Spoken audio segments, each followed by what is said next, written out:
بسم اللہ الرحمن الرحیم۔ الحمدللہ، ساری تعریفیں اس رب العالمین کے لیے ہے جس نے ہمیں پیدا کیا، ہمیں ایمان کی دولت عطا کی اور ہمیں ہدایت کی راہ دکھائی۔ پیارے بھائیوں اور بہنوں، آج کا ہمارا موضوع بہت ہی اہم اور نازک ہے، اور وہ ہے عورتوں کے گناہ، جن کی وجہ سے گھر کی برکت اٹھ جاتی ہے اور غربت یعنی تنگی اتر آتی ہے۔ یاد رکھیے، گناہ صرف عورتوں کا نہیں بلکہ مردوں کا بھی ہو سکتا ہے، مگر یہاں ہم خاص طور پر عورتوں کی کچھ غلطیوں کا ذکر کریں گے تاکہ ان سے بچ کر ہر گھر خوشحال بن سکے۔ سب سے پہلا گناہ ہے شوہر کی نافرمانی۔ رسول اللہ صلی اللہ علیہ وسلم نے فرمایا کہ اگر عورت 5 وقت کی نماز پڑھے، رمضان کے روزے رکھے، اپنی عزت کی حفاظت کرے اور شوہر کی اطاعت کرے تو اسے جنت کے جس دروازے سے جانا چاہے داخل ہو سکتی ہے۔ لیکن جب عورت شوہر کی نافرمانی کرتی ہے، اس کی بات نہیں مانتی، اس کی عزت کو ٹھیس پہنچاتی ہے، تو ایسا گھر رحمت سے خالی ہو جاتا ہے اور اس میں غربت بس جاتی ہے۔ دوسرا گناہ ہے شکایت اور ناشکری۔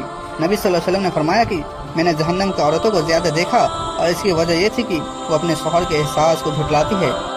سوچئے، اگر شوہر اپنی پوری محنت سے گھر چلائے اور عورت ہر وقت شکایت ہی کرے، اس کی محنت کو کم آنکے اور ناشکری کرے تو وہ گھر کبھی خوشحال نہیں ہو سکتا۔ تیسرا گناہ ہے غیر ضروری سج دھج اور بے پردگی۔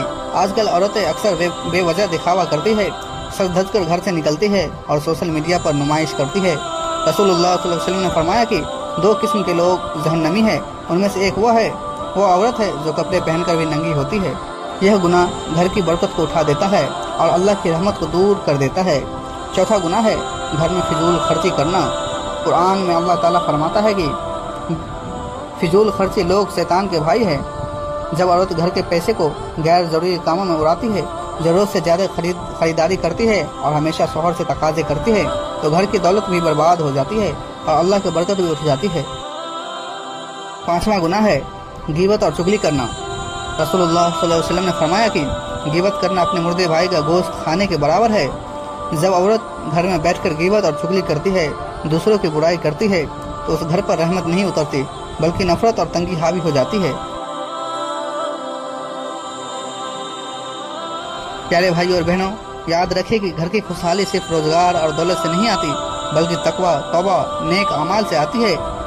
اگر عورت اللہ سے ڈرے، نماز کی پابندی کرے، شوہر کا حق ادا کرے، بے پردگی اور غیبت سے بچے اور فضول خرچی سے دور رہے تو اللہ تعالیٰ اس گھر پر رحمت کی بارش کرتا ہے اور غربت کی جگہ برکت عطا کرتا ہے۔